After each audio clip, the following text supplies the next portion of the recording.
Bonsoir tout le monde, je souhaite que vous soyez tous en forme et en très bonne santé. Je suis Asma Amdoni, comédienne amatrice marocaine et docteur en médecine générale dans le secteur privé. Donc ce soir encore une fois, on va traiter le même sujet, c'est l'automédication. Dangereuse bien évidemment. Donc comme c'est mentionné, vous ne serez jamais des médecins sans passer par la faculté de médecine. Malheureusement, ce qu'on voit actuellement dans notre société marocaine, c'est partout dans le monde, mais là je vais me concentrer uniquement sur mon pays, que je connais très bien, j'imagine. Alors l'automédication règne dans vraiment pratiquement toutes les familles. Il y a toujours un monsieur c'est tout ou une madame c'est tout qui ose mettre un diagnostic et recommander soit des remèdes, soit des traitements carrément, c'est-à-dire des produits pharmaceutiques qui sont utilisés par les gens sans avis médical. Alors ça c'est hyper dangereux, ok? C'est catastrophique de penser à d'abord mettre un diagnostic. Je vais un peu m'attarder sur un point très important. Il y a une grande différence et il y a deux étapes en fait, entre deux étapes. La première étape, c'est oser mettre un diagnostic. La deuxième étape, c'est oser recommander des remèdes ou des recettes ou des traitements pharmacologiques sans avis médical. Il faut apprendre à s'arrêter à la station de mise de diagnostic ou de pose de diagnostic. C'est-à-dire que si vous mettez ou collez un diagnostic à quelqu'un sans prescrire ou sans conseiller ou sans donner ou recommander quelque chose, c'est déjà une catastrophe. Je m'explique. Ce n'est pas parce que vous n'avez pas donné un médicament à un patient sans être médecin que vous n'êtes pas un criminel. Hein? Le fait de coller un diagnostic à quelqu'un, c'est déjà un crime. Je vais vous dire pourquoi. Parce que des fois, il y a quelqu'un qui a un problème de santé A, et vous collez un problème de santé B, et vous retardez le diagnostic du problème de santé A. Et causer un retard de diagnostic, c'est un crime. Je m'explique. Je vais donner des exemples. On a un grand problème digestif partout dans le monde. C'est dû à plusieurs choses. Malheureusement, au Maroc, il y a tout le monde qui dit que s'il a un problème digestif, c'est-à-dire que c'est psychologique, c'est-à-dire que c'est psychiatrique, c'est-à-dire que c'est alimentaire. Écoutez, je vais vous dire une chose très importante, je vais être très honnête avec les Arabes. Lorsque j'anime des lives en arabe, je sais que je donne l'impression que je m'intéresse beaucoup à tout ce qui est social, à tout ce qui est relationnel, à tout ce qui est psychologique. Alors que dans ma pratique quotidienne médicale, je ne prends pas en considération tout ce qui est psychique avant d'éliminer toutes les causes physiques concrètes qu'on peut toucher et fonctionnelles.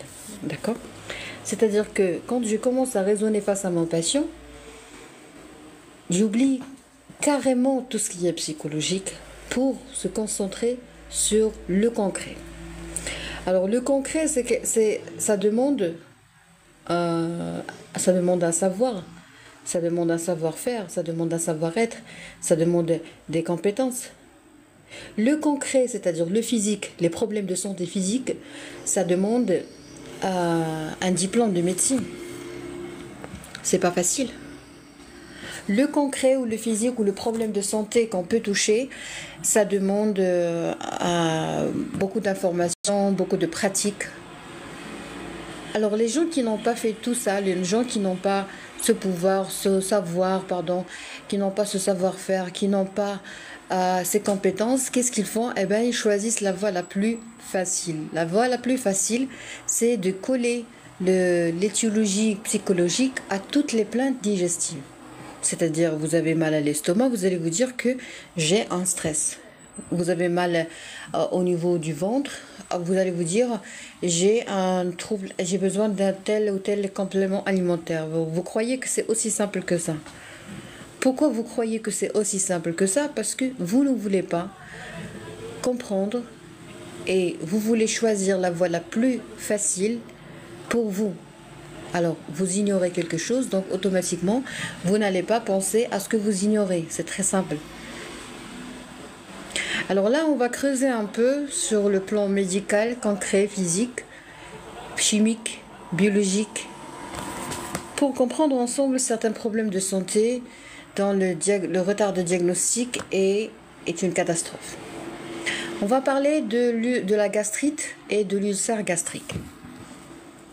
Vous savez que nous avons un système digestif et notre système digestif se compose de plusieurs organes, de plusieurs structures. Par exemple, la digestion commence depuis notre bouche. On a besoin de la langue, on a besoin des dents pour mastiquer, on a besoin de certaines enzymes sécrétées au niveau buccal. C'est-à-dire, par exemple, la digestion des sucres, ça commence déjà au niveau de la bouche. Quand on mastique, quand on prend tout notre temps à mastiquer, alors là, il y a le système digestif un peu plus bas, c'est-à-dire l'estomac et tout qui commence à sécréter et à préparer leur sucre gastrique. D'accord? Donc la mastication est un élément très important, est un moment très important dans la digestion. D'accord? Je mastique, je stimule. Je mastique, je stimule la sécrétion du sucre gastrique. Du sucre, pas de toutes les sécrétions digestives. Je mastique, je rends mon bol alimentaire très facile à digérer.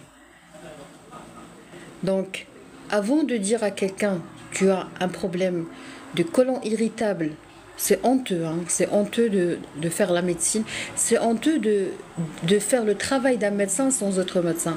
Parce que lorsque vous dites madame c'est tout ou monsieur c'est tout, lorsque vous dites que ce patient a un côlon irritable ou a une colopathie fonctionnelle, est-ce que vous avez examiné la bouche de ce monsieur? Avez-vous compté ses molaires et ses prémolaires? Est-ce qu'il n'a pas d'édentement? Est-ce que le patient a une mastication normale? Est-ce que le patient n'a pas un problème de mastication? On ne sait pas. Très bien. Maintenant, on va passer à un autre niveau. Niveau d'un autre carrefour aérodigestif. L'oropharynx. Pour faciliter aux gens, merci Othman. Pour faciliter l'explication, on va imaginer que nous avons une bouche qui contient une langue très importante pour la digestion, qui contient des dents qui sont très importantes pour la digestion, pour la mastication. On a des glandes salivaires qui sont très importantes. Donc des fois, on a des gens qui ont un problème au niveau de la glande salivaire. Il y a même des lithiases, hein, c'est-à-dire comme de tout petits cailloux qui peuvent boucher les canaux des cellules, des glandes salivaires. Les glandes salivaires, ce sont les glandes qui sécrètent la salive. La salive, c'est le liquide que nous avons dans la bouche qui nous permet de parler, de communiquer, de mastiquer, de beaucoup de choses. Alors, quand on part un peu plus bas, nous avons notre gorge, nous avons notre pharynx, nous avons une zone. Et cette zone, si nous avons un problème au niveau de cette zone, on a le patient qui a un problème digestif qui s'appelle la dysphagie. Alors là, je vais m'attarder un peu pour expliquer aux gens l'importance de se protéger du tabagisme passif dans les cafés. Alors, la dysphagie. Quand quelqu'un vous dit qu'il a un problème au niveau du ventre, le patient doit absolument consulter un médecin généraliste. Comme ça, on va découvrir par exemple une dysphagie. C'est quoi une dysphagie? Dys, c'est-à-dire difficile ou douloureux. Alors la dysphagie, c'est quelqu'un qui n'arrive pas à avaler. Merci, Othman. Alors si mon patient n'arrive pas à avaler, c'est-à-dire qu'il n'arrive pas à faire passer le bol alimentaire depuis la bouche vers l'œsophage, c'est-à-dire qu'il y a un blocage. Alors le blocage, il peut être intramural, il peut être intraluminal, comme il peut être extramural. Ça veut dire quoi? Merci Sigma. Ça veut dire que si j'ai un blocage au niveau de la gorge, si j'ai une dysphagie, le patient, il n'arrive pas à avaler. Alors à ce moment-là, on doit savoir qu'est-ce qui bloque. Des fois, il peut avoir un problème neurologique. Donc, c'est-à-dire qu'on a absolument besoin de diagnostiquer le déficit neurologique, d'accord? Et puis, on a absolument besoin de mettre en diagnostic la cause. Des fois, nous avons des patients qui ont des tumeurs. Alors, il a une tumeur au niveau du pharynx. Et il y a un monsieur Setou ou madame Setou qui lui dit que tu as un problème psychologique. Donc, vous voyez que c'est vraiment... c'est catastrophique et c'est pas intelligent du tout de parler de la psychologie. C'est du n'importe quoi. Parler de la psychologie sans examen médical, clinique, général, c'est du n'importe quoi et c'est un crime. Et c'est honteux. Et c'est dégoûtant. D'accord? Alors, quelles sont les causes, les principales causes de dysphagie? Tout dépend des cas, tout dépend des antécédents toxiques de la personne. Par exemple, on a des gens qui n'arrivent pas à avaler tranquillement, qui ont un problème de dysphagie, parce qu'ils ont une tumeur. On a des gens qui ont un problème de goitre très très volumineux, c'est-à-dire une augmentation de la glande thyroïde, de la thyroïde qui se situe dans la face antérieure du cou, d'accord? Donc, lorsque nous avons par exemple un goitre comme ça, ou un goitre des fois plongeant, ou un goitre très très très volumineux, alors des fois ça peut causer un problème de dysphagie. Donc le patient il n'arrive pas à avaler. C'est urgent, c'est hyper urgent. On met le diagnostic, on examine tout le tractus digestif, on examine tout le patient et on n'a pas le droit de perdre une seule minute. D'accord? Pour les gens qui disent que le médecin généraliste ne fait que le travail d'un secrétaire qui oriente les gens vers les patients, ça je l'écoute, ça je l'entends plusieurs fois depuis bien longtemps et sincèrement c'est désolant, pas pour le médecin généraliste mais pour la société. Merci Youssef, merci Othman. Oh c'est beau. C'est rose, c'est très beau. Merci beaucoup, mais vous n'avez pas à vous casser la tête. C'est très gentil. Alors, je pense que c'est catastrophique de ne pas... Oui, pour les gens, c'est très désolant pour les gens, pour les patients qui croient que le médecin généraliste n'est fait que pour orienter les gens vers... Que faire la secrétaire et orienter les gens vers le spécialiste. Moi, sincèrement, ça me dérange pas d'orienter les patients aux spécialistes. Pourquoi? Parce que la médecine générale est un jeu. C'est comme si on joue aux échecs et on n'a pas le droit de rater. Donc c'est tout un raisonnement. Des fois on traite et on voit le résultat et après on oriente le patient avec soit un test positif ou négatif. C'est-à-dire j'ai donné ce traitement, ça a marché, même si ça a marché partiellement ou totalement, j'ai besoin de votre avis. D'accord? Nous on fait un travail d'équipe. On n'a pas quelqu'un qui est supérieur à l'autre, non, ça n'existe pas chez nous les médecins, on n'a pas ce complexe. Et les professeurs en médecine, ils aiment beaucoup... ils nous encouragent à faire la médecine générale parce que ça améliore la prise en charge des patients et des citoyens. C'est impossible qu'il y ait une société sans médecin généraliste, vous voyez. Bon, chez nous, on n'a pas ce complexe. Mais si la société elle a ce complexe, la société est bourrée de complexes, donc c'est normal. Alors face à une dysphagie, on fait quoi? On laisse le patient souffrir? On lui fait de l'hypnothérapie? On lui fait du coaching anormal. Les gens qui font du coaching parce que vous avez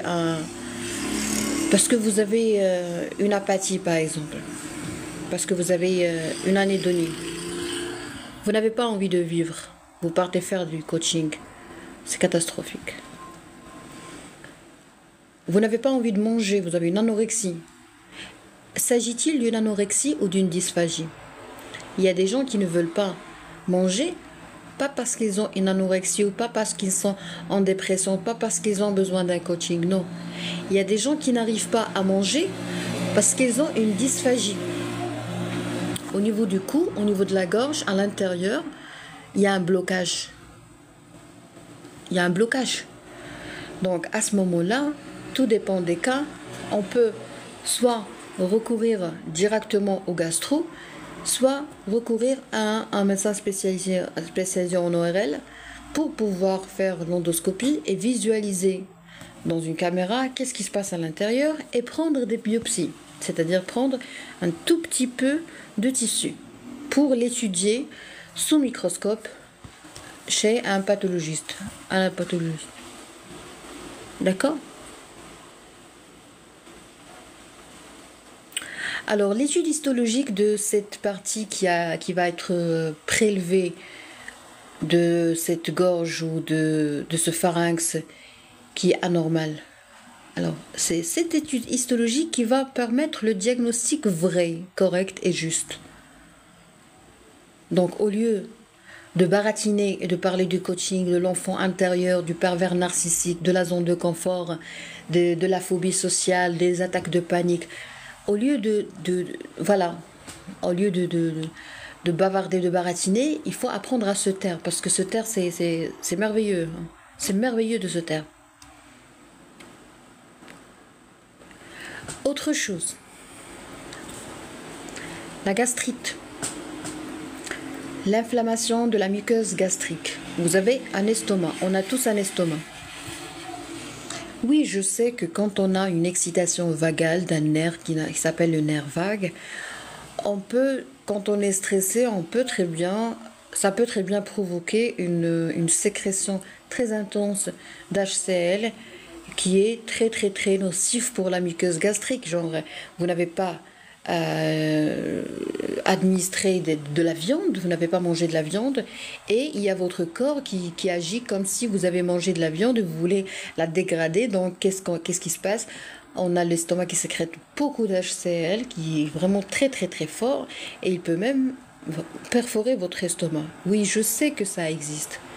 Oui, la cause psychologique est là. Mais c'est pas intelligent du tout, c'est anormal de donner une explication psychologique avant d'examiner. Il y a des signes en médecine qui disent qui font suspecter fortement la présence d'un ulcère ou d'une gastrite. Alors quand on suspecte une atteinte de la muqueuse, c'est-à-dire de la paroi interne de l'estomac, qu'est-ce qu'il faut faire? Il faut protéger cet estomac. Il faut éviter la perforation. Et si on a une perforation, on a absolument besoin d'une intervention chirurgicale en urgence, parce que des fois, on peut même avoir une péritonite, on peut même avoir quelque chose de plus sérieux. Alors, pourquoi? Alors, retarder le diagnostic, c'est exposer les gens au risque de mourir. Voilà pourquoi je dis que l'automédication, et Madame c'est tout, Monsieur c'est tout, vous êtes des criminels lorsque vous parlez de la médecine alors que vous n'êtes pas des médecins. Ne me dites pas, un cancer, ça ne fait ni froid ni chaud. Non, un cancer, ça retarde le diagnostic, Madame, c'est tout. D'accord? Quelqu'un qui a mal au niveau de l'estomac, des fois, il va pas nous dire que il a un problème gastrique. Des fois, il sait même pas qu'est-ce qu'il a. Des fois, il a une symptomatologie, par exemple, de cholécystite, de lithiase vésiculaire, alors qu'il a un ulcère. Ulcère, c'est-à-dire que vous avez comme une sorte de bouton, de plaie, d'érosion, d'accord? C'est comme si on a, par exemple, arraché la peau, hein? Comme si vous avez arraché la peau, par exemple. Alors, c'est la même chose qui se passe au niveau de l'estomac. Donc, on a quelqu'un qui n'a pas une couverture normale de la paroi interne de son estomac. Je vais expliquer la gravité des choses pour que vous puissiez comprendre le danger lié à la mise de diagnostic. Alors, dans la muqueuse gastrique, la muqueuse c'est la paroi interne. Dans la muqueuse gastrique, on n'a pas que le HCl. On a des cellules qui sécrètent du mucus. Alors le mucus c'est quoi? C'est une matière visqueuse, liquide, visqueuse, qui permet la lubrification, qui permet la protection. D'accord? Donc quand on a une matière qui est très très forte et qui peut même perforer la muqueuse, qui est sécrétée toujours par l'estomac, en même temps, le bon Dieu a fait que nous avons un produit sécrété qui s'appelle le mucus, qui ne se trouve pas uniquement dans l'estomac, ça se trouve également dans les bronches aériennes. Alors, ce mucus, pour qu'il soit sécrété, il faut que les cellules qui sécrètent ce mucus soient d'abord présentes et fonctionnelles. Donc, quand on a des signes en faveur d'un problème de sécrétion de mucus, quand on a un ulcère, automatiquement, on va perdre des cellules. Quand on a une gastrite, automatiquement, on va avoir des problèmes. Donc, imaginez un patient qui est en train de se faire brûler l'estomac. Et vous, madame la coach, vous êtes en train de lui dire, vous avez un problème psychologique qui retentit sur votre estomac et je vais vous traiter, je suis énergéticien, je vais vous traiter. Mon Dieu, mais j'arrive même pas à terminer ma phrase tellement c'est horrible d'y penser. Au Maroc, malheureusement, non seulement parce qu'on a des modes, hein, et on a déjà une population qui est très très très vulnérable et sensible à ces alliés, sincèrement. Actuellement, on a des gens qui se font aller pour des énergéticiens. D'accord? Et ces gens, ils disent aux malades qu'ils ont le don de traiter tous les problèmes de santé sans examen clinique et sans médecine. Donc imaginez quelqu'un qui est en train de se faire brûler l'estomac et l'énergéticien lui dit « Je vais traiter votre estomac par l'énergie ». Oui, on y croit. Oui, il y a quelque chose qui s'appelle l'énergie. Mais il y a quelque chose qui s'appelle la raison, la sagesse, la science, le travail collectif. Nous, on ne fait pas la course, on n'est pas des adversaires, on n'est pas en compétition. Vous voulez traiter les gens, bien traitez-les comme vous voulez. Vous voulez prendre l'argent des gens, ben prenez. S'ils veulent vous donner leur argent, ben vous êtes libre. Moi, ça me regarde pas, c'est pas mon problème. C'est le ministère de la Santé qui décide. Mais retarder le diagnostic d'un ulcère ou d'une gastrite chez quelqu'un et le persuader que vous allez traiter son problème digestif qui est lié uniquement à un trauma de l'enfance, mais quand même, s'il vous plaît, essayez d'être honnête. Mais pourquoi vous prenez la voie la plus simple? Vous étudiez 3 mois, 6 mois et vous croyez que vous allez remplacer un médecin qui a étudié 15, bac plus 15, bac plus 14. Vous croyez sincèrement que vous allez pouvoir faire le travail d'un gastro qui a passé toute sa vie à étudier et apprendre à faire des endoscopies, des fibroscopies, des colonoscopies. Vous croyez que vous allez remplacer, vous apprenez à faire de l'hypnose ou du traitement énergétique et vous croyez que vous allez mimer le travail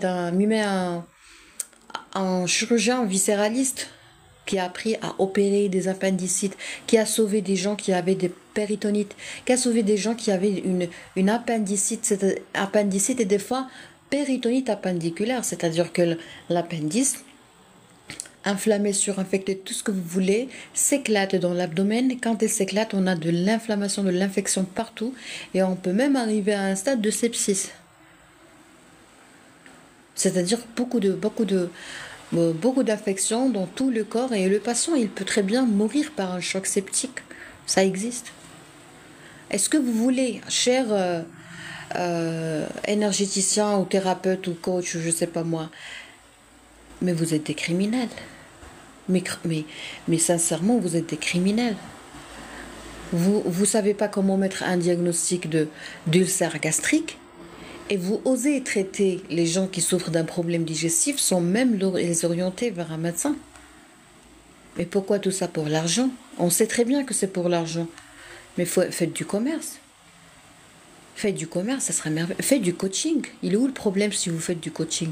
Mais restez loin des thérapies. Alors là, il faut que la société comprenne la différence entre le coaching et la thérapie. Vous êtes un coach, c'est-à-dire vous avez appris des choses pour donner des conseils aux gens. Ok, c'est gentil, c'est merveilleux, ça donne de l'énergie positive. Oui, il n'y a pas de souci. Ben, au début, ce qu'on sait, nous, c'est le coaching professionnel. Le coaching sportif, déjà, il faut être maître ou il faut être vraiment un vrai coach sportif, c'est-à-dire vous apprenez plusieurs choses par rapport à la médecine, par rapport à l'anatomie, la physiologie et tout. Donc, c'est pas donné à tout le monde de devenir un coach sportif. Mais traiter des gens qui ont un problème gastrique, des gens qui ont un ulcère, des gens qui ont une gastrite, par une thérapie cognitivo-comportementale, mais excusez-moi avec tous mes respects, mais vous avez besoin d'une prise en charge psychiatrique. Parce que vous avez un grand problème de fausse confiance en soi. Parce que quand je veux exercer un travail, alors que je n'ai pas appris à faire ce travail, je dois voir un psychiatre en urgence. En urgence, en urgence. Je ne peux pas vous dire qu'est-ce que vous avez comme problème, mais votre psychiatre le fera. Je reprends encore une fois cette phrase, parce que c'est très important de comprendre ce message. Toute personne qui veut faire le travail d'un médecin, qui veut diagnostiquer des maladies digestives alors qu'il n'a jamais appris ni la gastro, ni la chirurgie viscérale, ni l'anatomie, ni la sémiologie, ni rien du tout. Vous n'êtes pas médecin, vous n'avez même pas le droit d'examiner l'abdomen de la personne. Parce que pour examiner l'abdomen, il faut déshabiller et personne dans la société, personne n'a le droit de déshabiller un patient à part le médecin. Bien sûr, un infirmier pour le traiter, mais pour le diagnostic. Vous savez que, je reprends, au Maroc et partout dans le monde, personne n'a le droit de déshabiller un patient ou une personne, à part son médecin. Et c'est impossible de mettre le diagnostic d'un problème digestif sans examen clinique, sans déshabiller. Donc, les coachs, et les thérapeutes, les énergéticiens, comment pouvez-vous mettre le diagnostic d'un problème digestif ou le diagnostic étiologique d'une plainte digestive sans avoir fait un examen clinique tout en déshabillant le patient? Alors si vous me dites que vous avez déshabillé le patient, c'est un crime, c'est de l'abus. C'est de l'abus, c'est de la manipulation, c'est de l'abus.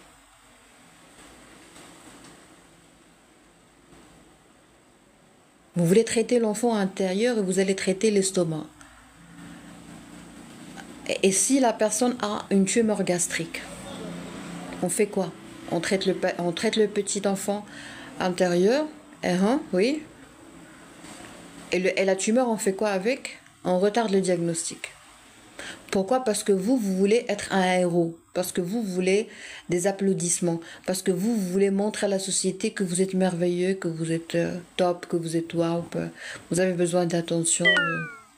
Non, je regrette, mais je suis vraiment très déçue, très dégoûtée.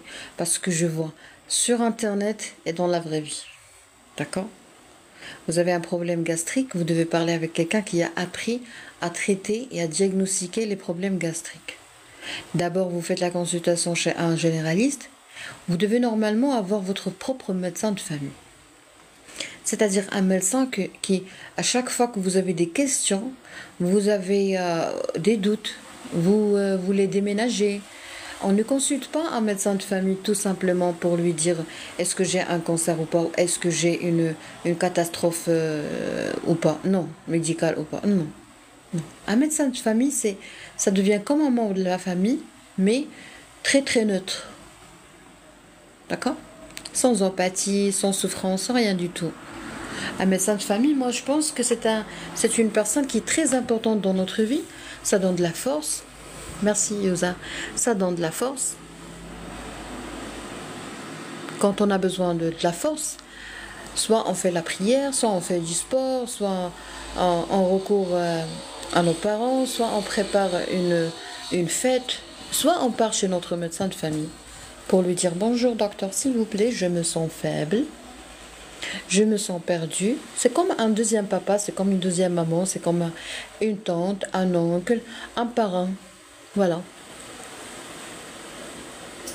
Vous avez des doutes, vous avez des incertitudes, c'est-à-dire que vous êtes une personne normale.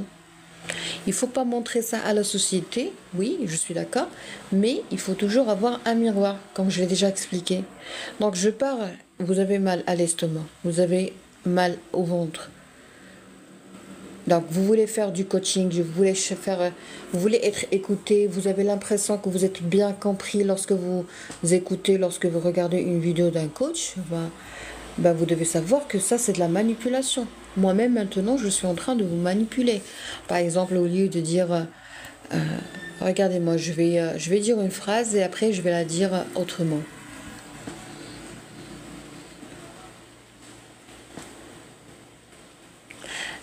Un médecin de famille, c'est un médecin que vous devez absolument consulter si vous avez des incertitudes ou si vous avez des peurs, des craintes. C'est très normal de passer par des moments difficiles.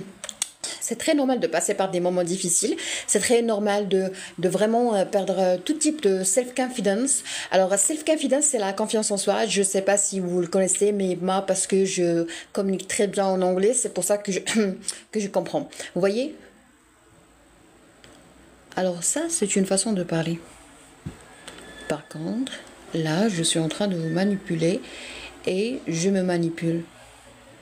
En fait, pas vraiment, parce que là, vraiment, je suis dans le calme. Je viens de faire une activité que j'aime. Et je suis très, très douce. Mais des fois, il y a des gens qui le montrent tout simplement pour transmettre cette énergie du calme, cette énergie de l'alignement.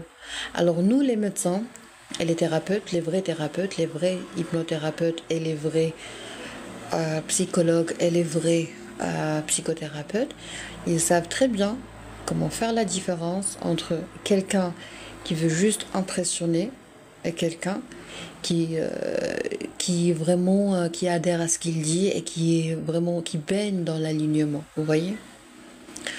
Très bien. Donc, lorsque vous suivez quelqu'un et cette personne, vous avez l'impression que vous allez faire tout ce qu'il vous demande. Vous avez l'impression qu'il a raison à 36%, 36 000%.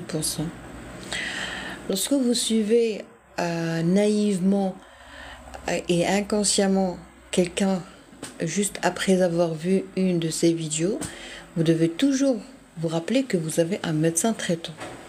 C'est-à-dire, vous avez mal à l'estomac, vous avez mal au ventre, vous n'avez pas envie de manger. Vous faites une chose, vous faites la respiration profonde. C'est-à-dire vous inspirez très tranquillement, très doucement, profondément. Vous remplissez vos poumons, votre ventre, votre gorge, tout ce que vous voulez. Et après, vous expirez très doucement. Alors maintenant, on va faire cette expérience 5 fois.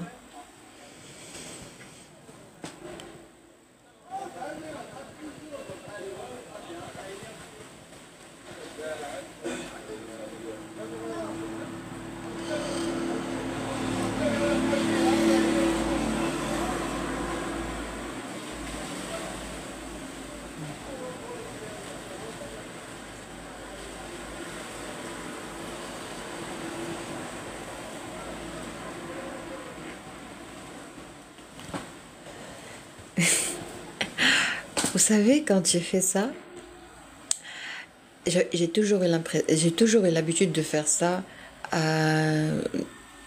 durant les examens. Quand je n'arrive pas à me rappeler de quelque chose, je m'arrête, je ferme les yeux et je fais une respiration profonde. Comme si je dors en plein examen et après je réponds tranquillement. Maintenant, lorsque je l'ai fait, je me suis rappelé du visage. J'ai visualisé maintenant le visage d'un monsieur que j'ai vu, je pense, hier. Et c'était un peu horrible, c'était un peu affreux.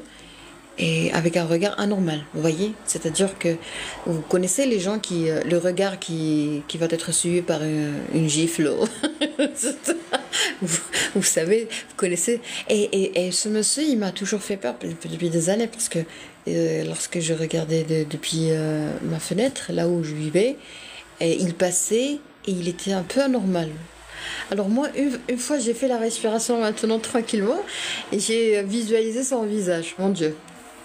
Très bien. C'est pour ça qu'il faut dormir tôt parce que quand on fait des rêves, en fait, les rêves, ils sont, ils sont faits pour traiter tout ce qu'on vit durant la journée, les peurs et les complexes. D'accord? Alors, je reprends. Si vous avez mal quelque part, vous faites la respiration profonde. Merci, docteur Magie. Vous faites la respiration profonde. Et, et là, vous allez commencer à écouter votre corps. Et écouter votre corps, sincèrement, ça permet aux gens de... Une seconde, s'il vous plaît.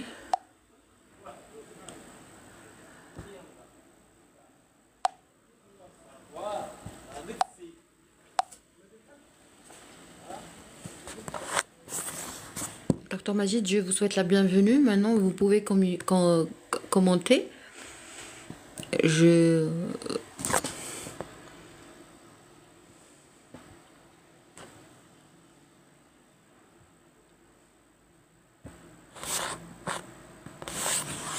Vous pouvez essayer parce que je vous ai mis...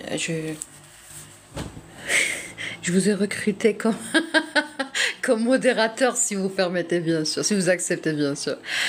Très bien, donc quand on a mal quelque part, il faut apprendre à écouter son corps. C'est-à-dire quoi?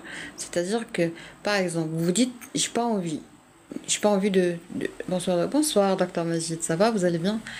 Alors, quand on a, par exemple, mal quelque part, qu'est-ce qu'il faut faire? Il faut faire la respiration profonde.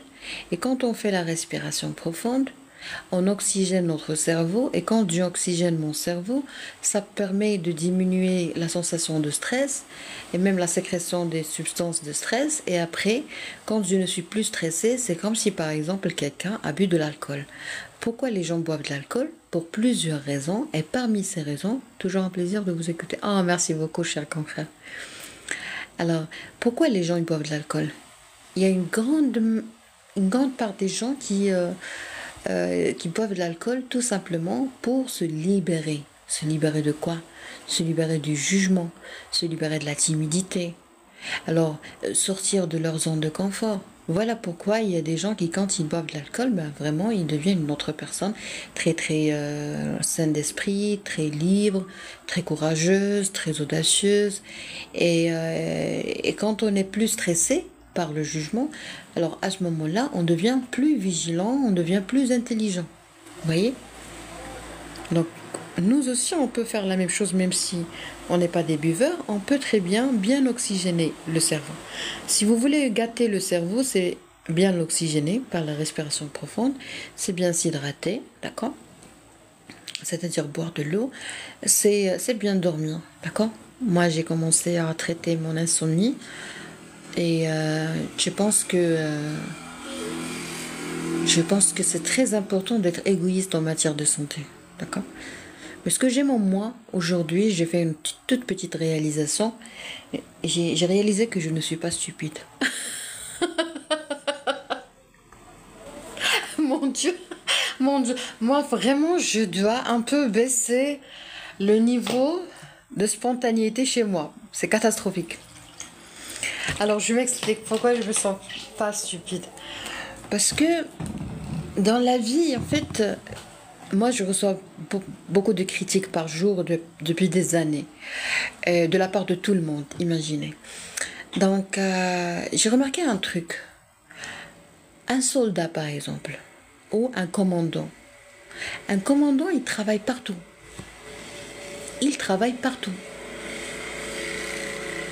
Alors, si on le critique par exemple le fait de vivre dans un village, ça n'a aucun sens parce que lui, il a un message très noble, il a une mission très noble et il essaie de faire les mains et les pieds pour pour répondre présent, pour être là, pour servir son pays, pour servir l'humanité. Par exemple, un policier. Un policier, c'est quelqu'un qui est là pour sacrifier, qui est prêt à sacrifier sa vie pour le pays, pour les gens. Donc, si on critique, par exemple, un soldat ou un policier, ou un commandant, ou un colonel, ou n'importe quelle autre profession, comme un professeur qui travaille dans des villages, ou un médecin qui travaille dans des villages, ou un infirmier qui travaille dans des villages, ben, c'est-à-dire qu'on a tort. Parce que ces gens-là, ils travaillent pour vous. Il y a des gens qui travaillent pour les autres. Ils ont été choisis par le Dieu. Moi, je vois les choses comme ça. Il y a des gens qui travaillent pour eux et il y a des gens qui travaillent pour la société. Un médecin, il travaille par la société, en principe. Un commandant, il travaille pour la société. Un soldat, il travaille pour la société. Un infirmier, il travaille pour la société. Une institutrice, un professeur, il travaille pour la société. Donc ces gens-là, ils n'ont pas un travail, ils ont une mission. Et cette mission, elle est très noble. Donc moi, je ne suis pas comme les autres. Voilà pourquoi les autres ne doivent pas me comparer à eux. On ne compare jamais l'incomparable. Et aujourd'hui, lorsque j'ai compris ça, vraiment, je me suis sentie très à l'aise. Parce que vraiment, toute personne qui me donne des conseils est une personne qui ne sait pas qui est incapable de comprendre qu'un médecin a choisi la médecine et a été choisi par la médecine pour servir, point à la ligne, pour servir l'humanité. Voilà. Donc si je travaille jour et nuit, c'est ma passion, c'est mon travail, c'est moi qui ai choisi ça. C'est moi qui ai choisi d'être médecin. J'ai pas choisi d'être artiste, j'ai pas choisi d'être fonctionnaire. Ok? J'ai pas choisi d'être commerçante, j'ai choisi d'être médecin. Je suis comme les policiers, je suis comme les soldats, je suis comme les gendarmes, je suis comme les instituteurs, les profs, je suis comme les infirmiers. Je fais partie des gens qui travaillent pour les autres. Voilà. L'essentiel, c'est de laisser une cicatrice, une empreinte, pardon, une empreinte, pas de cicatrice. L'essentiel, c'est de laisser une empreinte. Et je pense que si tout le monde essayait de faire de son mieux pour laisser une empreinte, vraiment, le monde sera magique. Par exemple, moi, je lis et j'apprends et j'utilise toujours du poème arabe, chez Al-Jahiliya surtout. Je l'adore, ça me fait du bien. Déjà, je vais essayer de partager ça avec vous parce que maintenant j'ai un autre niveau de confiance en soi, genre je peux tout partager avec vous. Je parle de la beauté, hein. Donc, le poème, c'est de la nourriture. Ça irrigue notre âme. Je ne sais pas si vous êtes d'accord avec moi. Si quelqu'un est d'accord, il peut très bien liker le live. Et je pense que la beauté est importante pour la vie. Pour vivre, on a besoin de la beauté. Et pour survivre, on a besoin de la beauté. La beauté dans le choix des mots, la beauté dans le temps qu'on utilise, la beauté dans la qualité de la vision, si vous voulez, des fleurs, par exemple. Quand je vois des fleurs, quand je mate des fleurs, en fait, ces petites secondes doivent être vraiment des secondes de qualité, c'est-à-dire je dois prendre tout le plaisir à regarder ce charme qui se dégage de ces fleurs qui sont juste magnifiques. Les fleurs, elles sont magiques. Le poème est magique. L'amour est magique. La vie est magique. Il faut être vraiment très grateful. La vie est magique. L'océan est magique. L'odeur du café est magnifique, magique. Tout ce que vous voulez à la puissance 2 ou 3. Moi, j'aurais bien aimé qu'il y ait, par exemple, un parfum avec l'odeur du café. Quoi encore? Les parfums, c'est magique. Le make-up, c'est magique. Les chats, c'est magique, oui, sans qu'ils me touchent. Les chiens sont magiques, bien sûr, sans qu'ils me touchent.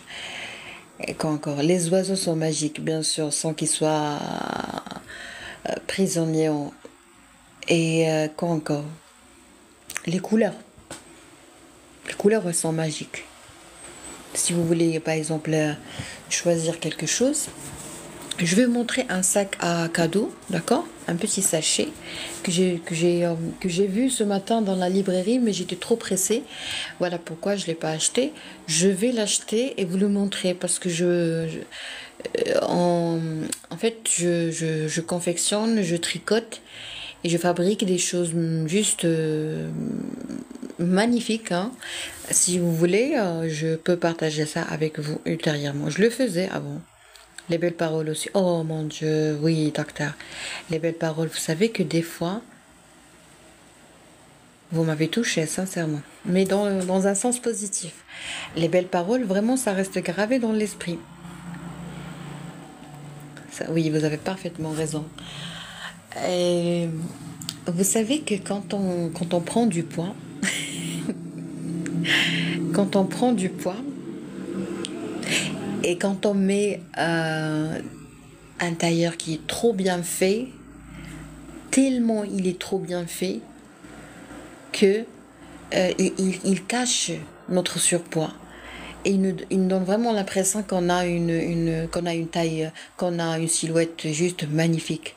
Les costards également, ce pouvoir de rendre les gens merveilleux, de rendre les silhouettes merveilleuses. Je ne sais pas si vous êtes d'accord avec moi.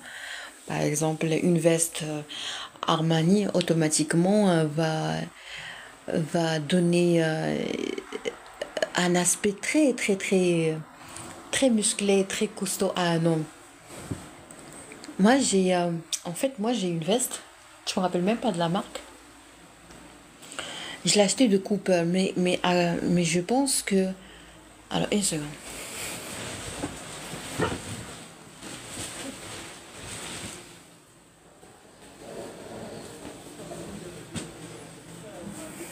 Oh. Je l'ai acheté il y a très très très très très très bien longtemps. Je pense 6 ans ou plus. Ça change pas et quand FB System. FB System. Alors j'avais besoin d'être classe pour une rencontre et je portais juste quelque chose de très très simple. Du coup j'ai eu l'idée de m'arrêter à Morocco-Mall, je pense, un mall qui se trouve à Casablanca.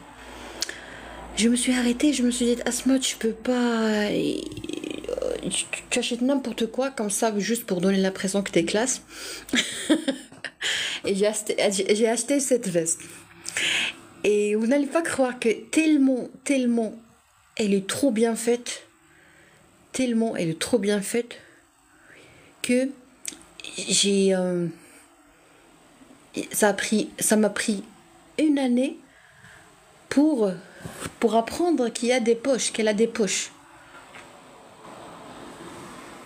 C'est-à-dire, je l'ai acheté et vraiment, je suis partie à la rencontre. J'étais trop classe.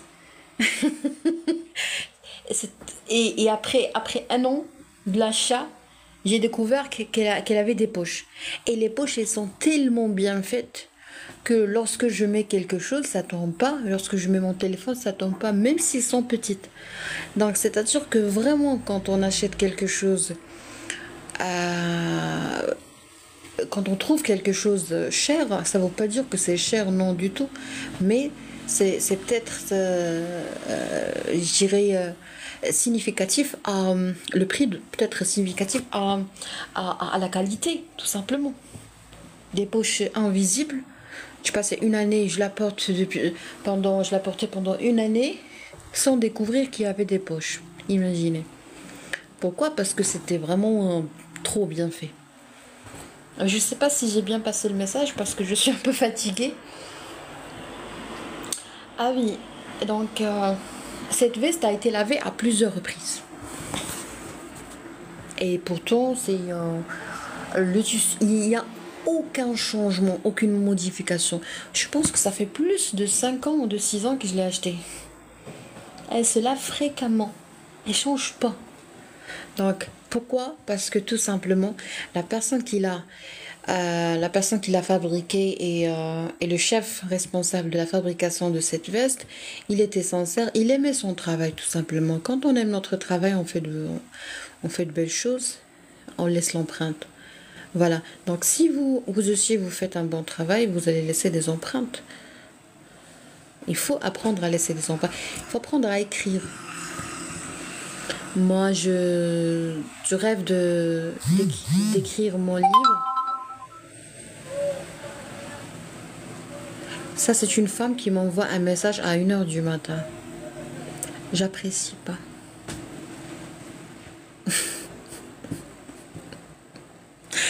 Chère dame, s'il vous plaît, je ne suis pas votre mari pour moi, pour m'envoyer des messages à 1 h du matin.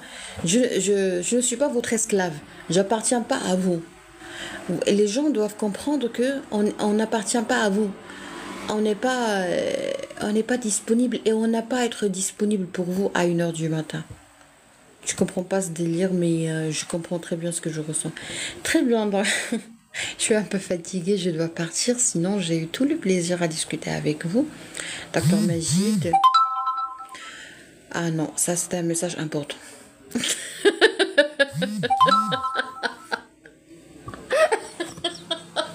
Alors là, docteur, vous connaissez très bien. Aïe aïe aïe, je dois me mettre en sourdine tout ça. Docteur, vous croyez à la relativité, j'imagine. C'est ça.